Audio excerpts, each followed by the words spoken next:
lórúkọ màmá wa Kúnyẹmísí Ọlábísí tí wọ́n jẹ́ president ìkànnì Good Mentality ní kí ẹjá fi máa lọ kí bàbá wa Wale Adewale God time láti Libya tí wọ́n jẹ́ igbákejì president lórí ìkànnì Good Mentality pé happy birthday to you, long life and prosperity.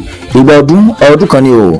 gbogbo àwọn ìgbìmọ̀ Good Mentality ni wọ́n ní rọ̀fíẹ̀t máa kí yín pé ẹgbẹ́ ayé ọjọ́ bí pé ẹ̀yin tẹ́ ṣọdún ilé náà lẹ́ṣọdún mìíràn tó ń bọ̀ lágbára Ọlọ́run àmín.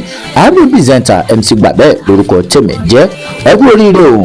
àṣeyí ṣàmọ́dún ló máa jẹ́ fún yín lágbára Elédùà ọba mi òkè àmín.